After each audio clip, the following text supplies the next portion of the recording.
Welcome to Module 8, where we connect agriculture, energy, and technology. Farming is one of the most energy-intensive systems in the world, powered by tractors, pumps, factories, and trucks. Even grocery stores rely on energy to keep food cold. Most of that energy still comes from fossil fuels, which is not sustainable. In this module, we'll examine how farms use energy, how technology is making systems smarter, and how waste can be turned into a resource.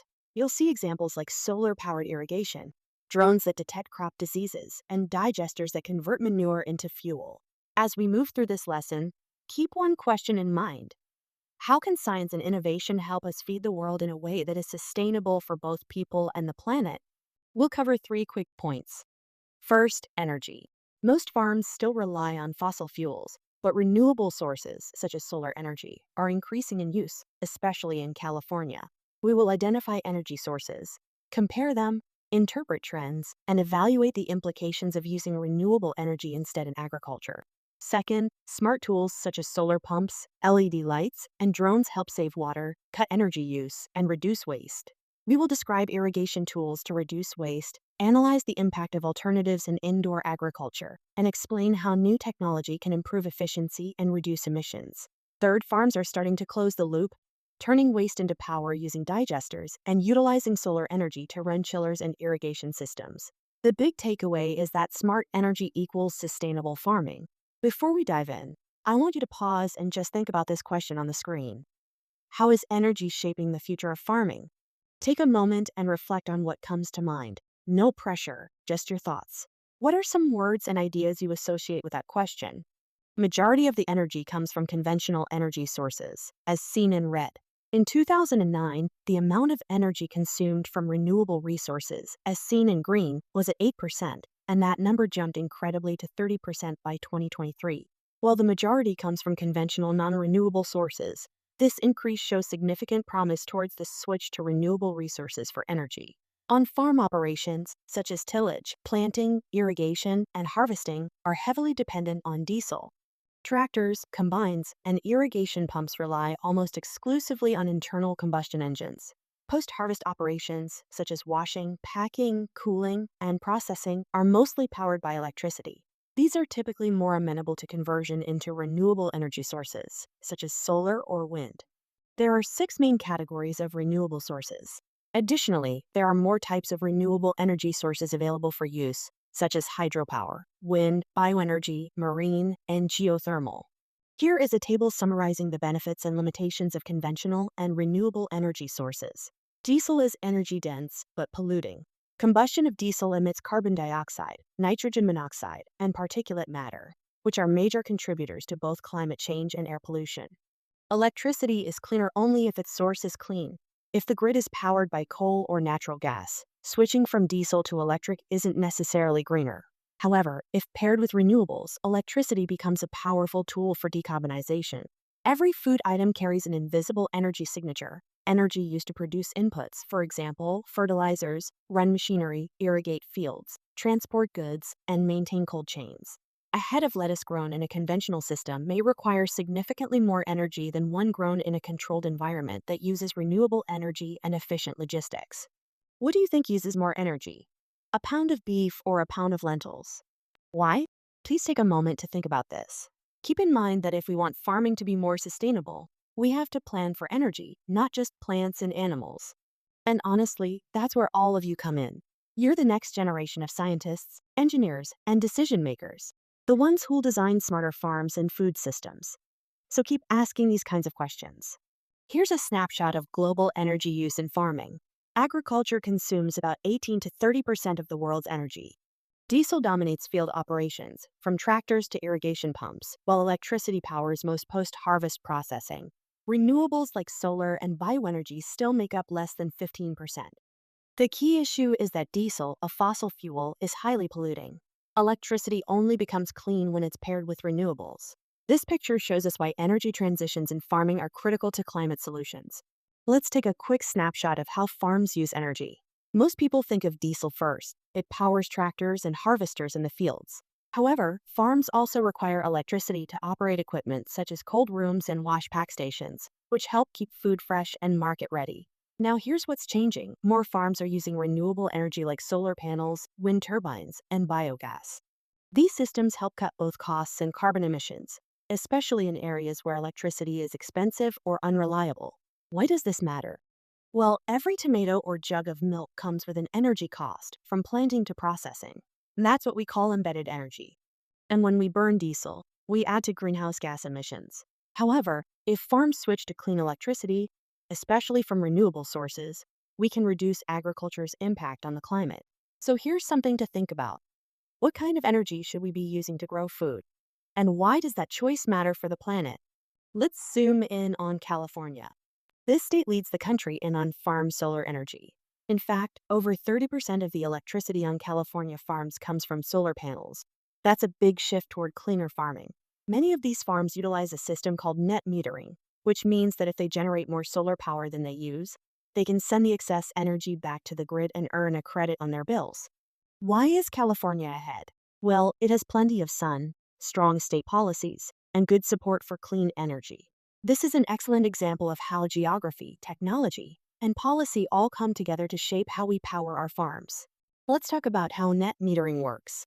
When a farm's solar panels make more energy than they use, the extra power goes back to the grid, and the farm gets a credit on its utility bill.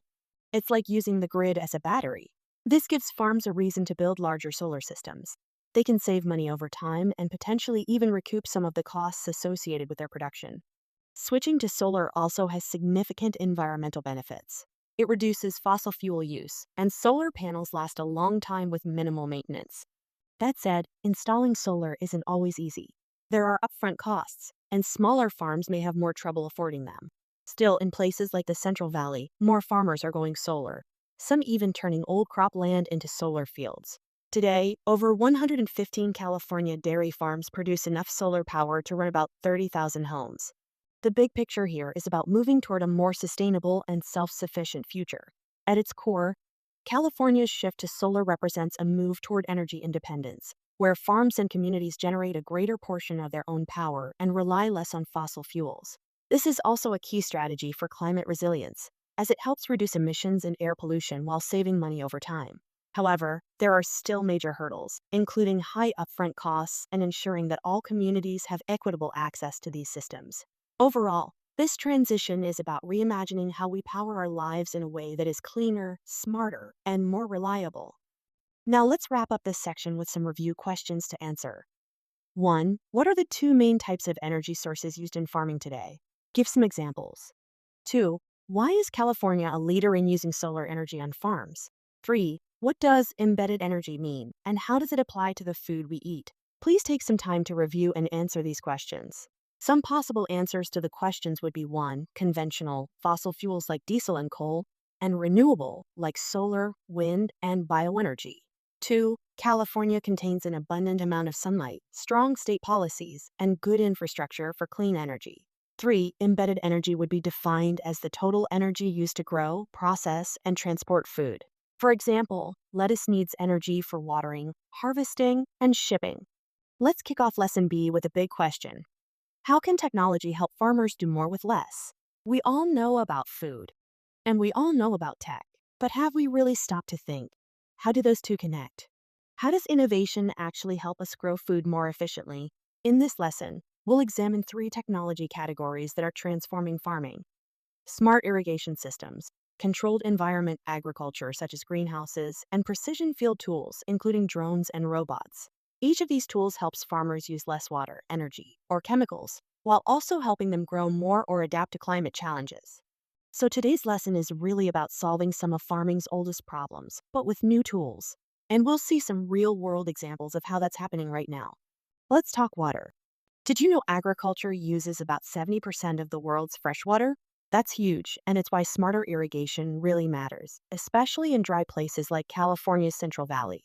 So here's the big question. If water is one of the most limited resources in farming, how can we use it more efficiently? That's where smart irrigation systems come in, especially something called VFDs or variable frequency drives. Think of them like dimmer switches for irrigation pumps. Instead of blasting water at full power all the time, these devices adjust the pump speed based on the crop's actual needs, using real-time data from soil moisture sensors. This prevents overwatering, saves energy, and avoids pressure damage to equipment. But access isn't always easy. As we proceed, consider this as well. What makes it challenging for small farmers to access this technology? And how can policies or subsidies help? Let's look at another powerful tool in smart irrigation: solar-powered pumps. Instead of relying on diesel or needing to be plugged into the grid, these systems use solar panels to pull energy directly from the sun. Here's how it works. The solar panels capture sunlight and convert it into electricity. That electricity is stored in a battery, and from there, it can power devices such as pumps and moisture sensors. This setup is super helpful in remote or off-grid areas, especially where electricity is expensive or unreliable. And, of course, it reduces fuel costs and helps lower greenhouse gas emissions as well. So, in a lot of ways, solar irrigation is helping farms become more independent and more sustainable. Now let's take a look at another major tool in smart irrigation: soil moisture sensors and how they work with IoT, that is, Internet of Things technology. These sensors are installed in the field and measure how much water is in the soil at different depths. The real-time data is then sent to apps or cloud platforms, allowing farmers to know exactly when and where to water. This isn't just about convenience. It helps prevent overwatering, saves energy, and makes the whole system more efficient. Smart irrigation uses just the amount of water crops need, no more, no less. Let's take a quick look at something really important: who gets access to smart farming tech. Not all farmers can afford high-tech irrigation systems. Many small farms don't have the money, the training, or the digital tools they need to use this stuff. And that's a real problem.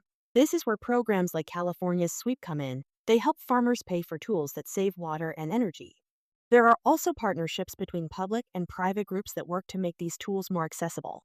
Our key takeaway is that smart tech is great, but it won't make farming sustainable unless everyone has a fair chance to utilize it. Now, you might hear terms like electrical conductivity, capacitance, or dielectric constants. These are science principles that help sensors detect moisture levels accurately. So, there is a significant overlap between physics and chemistry. Let's also zoom out and think big picture. When irrigation is more precise, plants grow better, fertilizer runoff decreases, and energy use drops. That's great for the environment and for a farmer's bottom line. So here's something to reflect on. What kind of crops or regions might benefit most from this kind of technology? And with climate change making weather less predictable, how might tools like this become even more critical in the next 10 or 20 years? Just as importantly, what happens if we rely too much on automated tech? Something to keep in mind. Smart irrigation represents a significant shift in how we think about farming. Historically, agriculture has been a resource-intensive endeavor, particularly in terms of water usage. However, as droughts become more frequent and water becomes more precious, we begin to require systems that are efficient, adaptive, and fair. Smart irrigation systems move us in that direction by helping farmers make data-informed decisions on when to water, how much to water, and how to align that with both crop needs and energy availability. Yet, this also raises questions about equity. Who has access to this technology? Who gets left behind? And how can policy help make these tools accessible to smaller or underserved farms? In essence, the big picture here is about rethinking agriculture as a system that can be resilient and thrive in a water-scarce world while supporting more farmers more fairly. What if we could farm anywhere in the Arctic, on a spaceship, or in the middle of a city with no soil and minimal water? That's the promise of controlled environment agriculture, also known as CEA, which uses science and technology to simulate ideal conditions for plant growth, independent of outdoor weather or soil quality. What is CEA? Controlled environment agriculture refers to a highly managed agricultural system where factors like light, temperature, humidity, carbon dioxide levels, and nutrient delivery are precisely controlled. CEA encompasses techniques such as indoor vertical farms, greenhouses with climate control, hydroponics, which is growing in nutrient-rich water, and aeroponics, which is growing in mist environments. Take a quick look at how light affects plant growth in CEA. So, plants don't just need light. They need the right kind of light. Specifically, they absorb light most efficiently at around 450 nanometers, which is blue light, and 660 nanometers, which is red light. That's because these wavelengths align with the peaks in chlorophyll absorption, which drives photosynthesis. Now, modern CEA systems use tunable LED lighting. What does that mean? It means we can program these lights to emit the exact colors plants need at different stages, much like a custom light recipe that helps increase yield and reduce wasted energy and heat. We also integrate this with adaptive HVAC systems to control temperature, humidity, and carbon dioxide, keeping the environment just right without overspending on energy. So, the big takeaway? In controlled environments, we can engineer light and climate to make food production more efficient and sustainable, even in urban settings or extreme environments, such as space. Let's dive into another key component of CEA: adaptive HVAC and climate control systems. These systems do more than just heat or cool a space. They're designed to regulate temperature and humidity in a way that supports photosynthesis while minimizing stress on the plants. Now, why does that matter? Well, temperature affects enzyme activity and transpiration rates, both of which are critical for healthy plant growth. However, there's a trade-off. HVAC systems consume electricity, so managing them efficiently is crucial to maintaining sustainable energy use. Another piece here is carbon dioxide enrichment. By increasing the level of carbon dioxide in the air, just up to a certain point, we can boost photosynthetic rates and help plants grow faster. In short, if we can optimize light, temperature, humidity, and carbon dioxide levels, we can maximize plant productivity while minimizing resource use. This is where LED lighting and HVAC systems work together to drive significant gains in energy efficiency and crop yield. All right, keep this in mind as we move forward. CEA isn't just about tech, it's about precision control for sustainable growth. Let's wrap up our section on controlled environment agriculture with a real-world application that's out of this world. Literally. Here's the big idea. NASA and researchers at UC Riverside are testing how to grow tomatoes and leafy greens in space. Yes, space. They use artificial photosynthesis and controlled environment agriculture systems to make this possible. These closed-loop systems recycle gases, such as carbon dioxide and oxygen, and manage nutrients efficiently, perfect for long-term space missions, like a trip to Mars. So what's the takeaway? These innovations aren't just for astronauts. They're teaching us how to build sustainable food systems on Earth, too, especially in places with drought, limited space, or urban populations. This shows us the power of science and engineering to rethink where and how food can be grown. Moving on to precision agriculture, a cutting-edge approach to farming that uses AI, drones, and smart robotics to optimize how we grow food. Here's the big idea. Precision tools help farmers reduce waste and increase efficiency. Drones scan fields with infrared cameras to create heat maps. These heat maps show where crops are healthy versus where they're stressed, often due to disease, pests, or a lack of water. AI apps can analyze these maps and even send early alerts if a disease outbreak is likely, allowing farmers to act quickly. Then there are spot spray robots. These only apply pesticide exactly where it's needed. That cuts chemical use by up to 70%, saving money and protecting the environment. Imagine you're building your own farm robot. What would you want it to do? How would it help a farmer work smarter, not harder? Overall, precision agriculture is about working smarter with data, treating plants individually instead of using a one-size-fits-all approach. Efficient, sustainable, and smarter farming powered by technology. Despite all the benefits, tech-based agriculture comes with real challenges. Let's take a closer look at one of the biggest barriers farmers face: high upfront costs. Now imagine you're a small farmer trying to modernize your operation. You've heard that sensors, drones, automated irrigation, and AI tools can boost yields and save water. But then you start pricing things out, and you realize just getting the materials is already out of reach. That's the core issue here. Many of the latest technologies require expensive acquisition costs. That is, the cost of buying the equipment in the first place. And for farmers with limited resources, little credit access, or no financial cushion, these costs aren't just high. They're a hard stop. Innovation thus becomes something only the well-capitalized can afford. With smart technologies like drones, sensors, and AI-guided sprayers, farms can now perform tasks more efficiently. But there's a catch. As machines take over manual labor, like spraying, harvesting, or even weeding, it means fewer jobs for human workers, especially in rural areas where farming is a major employer. This brings up a key question. How do we balance the benefits of efficiency with the very real risk of job loss? Now, let's think critically. Do these new tools replace tasks that a person could do? And more importantly, who gains and who loses when these tools are adopted? I want you to reflect on a piece of technology, say a smart sprayer or an automated harvester, and ask, what are the upfront costs? What kind of data does it require? And what types of jobs might disappear? And here's something to debate. Should there be a farmer's data bill of rights? What would that protect? Now let's wrap up this section with some review questions to answer. 1. How do smart irrigation tools like sensors and solar pumps help farmers save water and energy? 2. Why are LED lights and HVAC systems important in indoor farms? 3. What do drones and robots do on farms, and how do they help the environment? Please take some time to review and answer these questions. Some possible answers to the questions would be 1. The smart irrigation tools would use data and solar power to give crops just the right amount of water, which cuts waste and saves money.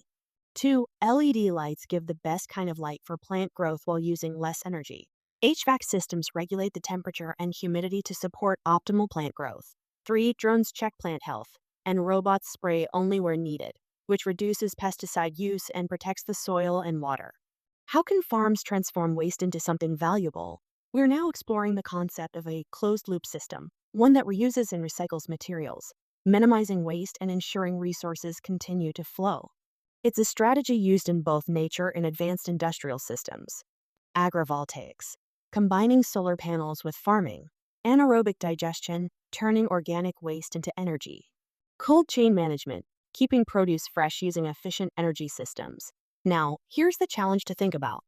How can we design farms that create as little waste as possible? And more importantly, how do these innovations connect to your everyday life? Maybe it's what powers your food delivery, or how grocery stores manage waste. The idea of agrivoltaics is a smart solution where food and energy are harvested from the same land. Imagine growing crops like lettuce or spinach directly under solar panels. These crops benefit from the shade, which reduces water loss, while the panels stay cooler and produce electricity more efficiently. Studies show that this dual-use system can actually increase combined productivity, achieving both solar power and crop yield at around 80% efficiency each, resulting in over 160% land use efficiency in total. Here's the key takeaway. Agrivoltaics enables us to optimize limited land for multiple purposes, particularly in regions where land is scarce or prone to drought. Think about this question. Can we grow food and produce clean energy without needing more land? That's what agrivoltaics helps us do.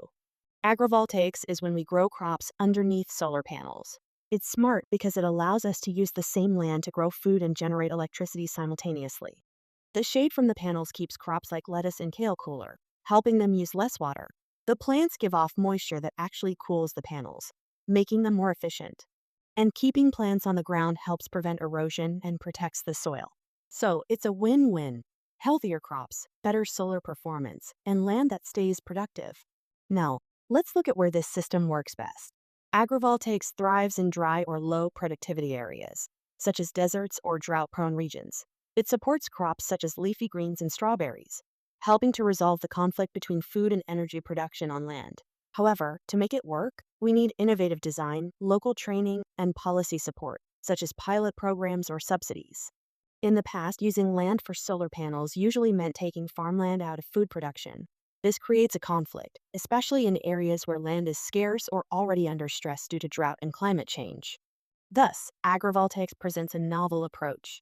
Instead of choosing between food and energy, we can design systems that provide both. This creates a shift in how we can utilize land in agrivoltaics, turning land into a shared resource, not something we have to divide up or sacrifice. By challenging the way we've traditionally planned land use, agrivoltaics has shown us what is possible when we integrate, rather than separate, our food and energy systems. On the other hand, let's talk about turning waste into energy. Imagine if we could transform materials like cow manure, food scraps, or crop leftovers into clean fuel and fertilizer. That's exactly what anaerobic digesters do. Anaerobic digesters are like giant stomachs. They break down food scraps, manure, and crop waste without oxygen. This process creates two valuable outputs. Biogas, primarily methane, which can power homes or be converted into electricity, and digestate, a slurry that works like a natural fertilizer for crops. We go through 4 stages. 1. Hydrolysis, where big molecules such as carbohydrates, proteins, and fats break into smaller ones. 2. Acidogenesis, where microbes turn those smaller molecules into acids. 3. Acidogenesis, where acids get turned into acetate and gases. 4. Methanogenesis, where methane, an energy-rich fuel, is formed. Thermodynamically, these are exergonic reactions, meaning they release energy, which we capture from methane. Bonus? The leftover digestate contains nitrogen, phosphorus, and organic matter, which helps fertilize fields and close the nutrient loop without the use of synthetic chemicals. Now, how do we keep food fresh using less energy? Without cooling, food like milk and fruit can spoil quickly. Cold chain innovations help keep food fresh longer and save energy, which reduces waste and protects the environment. One example is solar milk chillers. They're great for places without reliable electricity, but can be expensive and need sunlight and maintenance. What ideas can you think of to solve those challenges? Let's pause a bit to discuss. Another tool is IoT temperature sensors. They warn us if the food gets too warm. Can you spot any problems with relying on these sensors? And how could we solve them? We also have phase change packs, like big ice packs that melt at 4 degrees Celsius to keep food cool during transport. They help avoid using diesel generators and stop food from spoiling. How long do you think warm milk stays safe without cooling? These packs help it last much longer. Please take some time reviewing this information and think about some questions, such as why does food spoil faster in some regions than others? How might cold chain improvements shift nutrition and food access in developing regions? Who should invest in these technologies? Governments, private companies, or communities? To wrap up, here are some review questions to answer. 1. What is agrivoltaics, and how does it let farms produce food and energy at the same time? 2. How do anaerobic digesters turn farm waste into energy and fertilizer? 3. What are cold chain innovations, and how do they help keep food fresh with less energy? Please take some time to review and answer these questions. Some possible answers to the questions would be 1. Agrivoltaics combines solar panels and crops on the same land. The panels provide shade, and both food and energy are produced. 2. They break down manure and food waste into biogas for energy and digestate, which would be used as fertilizer. 3. Cold chain innovations are technologies similar to solar chillers and smart sensors that keep food cold without needing a lot of electricity, reducing food spoilage and energy use. As we wrap up Module 8, let's ground ourselves in the key ideas that tie everything together. First, energy shapes every bite. Every step of farming, from pumping water to powering greenhouses to transporting food, depends heavily on diesel and electricity. That energy has costs, financial and environmental. But when farmers shift to renewables like solar or biogas, they can dramatically cut both expenses and emissions. Cleaner energy means more resilient food systems. Second, do more with less. Modern tools like smart irrigation, tuned LED lighting, climate-controlled greenhouses, drones, and robotics help farmers grow more food using fewer resources. That means saving water, reducing energy waste, and cutting down on chemical inputs. It's all about precision, giving crops exactly what they need, exactly when they need it. And finally, design for dual harvests. Innovations like agrivoltaics and anaerobic digesters let farmers get multiple benefits from the same land or waste stream. One field can grow crops and generate solar power. One pile of manure or food waste can produce fuel and soil nutrients. These systems turn farms into engines of renewable energy and circular sustainability. Together, these ideas show how sustainable agriculture isn't just about growing food. It's about redesigning systems to be smarter, cleaner, and far more efficient. Take a look at this mind map. Notice how it forms a loop. This reflects a central theme. Designed agricultural systems are designed to recirculate resources rather than discard them, creating a more sustainable and regenerative approach. A central theme has been the development of farming systems that reuse resources rather than discard them. Closing the loop means turning waste into input, energy from manure, water from condensation, food from what was once discarded. It's a systems thinking approach that aims to maximize efficiency and minimize impact. We are almost done with this module. Let's wrap up with some reflection. Think back on what we've covered. Which technology or idea stood out to you as the most innovative? If you could lead or support a project in sustainable agriculture, what would it focus on, and what challenges might come with it? Also, consider this. What role do you see yourself playing, in your career or even right now, in shaping more sustainable food and energy systems? These aren't just concepts, they're real technologies already changing how we farm and manage resources. Whether you're interested in engineering, policy, science, or design, there's a place for your skills. So take a moment. Reflect on where your interests meet real-world impact. This is your opportunity to help shape the future. The key message here is, tackling today's agricultural challenges, like climate change, energy use, and resource efficiency, takes a wide range of skills. There are 4 major fields you could explore. Engineering, like renewable energy engineers, who design clean energy systems for farms. Tech and robotics, Roles like precision agriculture analysts utilize drones and data to enhance farming efficiency. Policy and economics. Policy analysts help shape agricultural laws and programs. Climate justice. Community resilience coordinators support vulnerable communities that face climate-related impacts. No matter your interest, tech, design, science, or advocacy, there's a meaningful career where you can make a difference. Think about where your passion fits in. All right, everyone, these are your 2 hands-on activities for this module. In HOAA, you'll spend time with Dr. Elias Gutierrez's team and see how farms use drones and sensors to spot plant stress. Then back in class, you'll work with a small dataset consisting of things like NDVI, canopy cover, leaf temperature, and soil moisture. Then make a couple quick graphs and decide which crop plots look drought-stressed.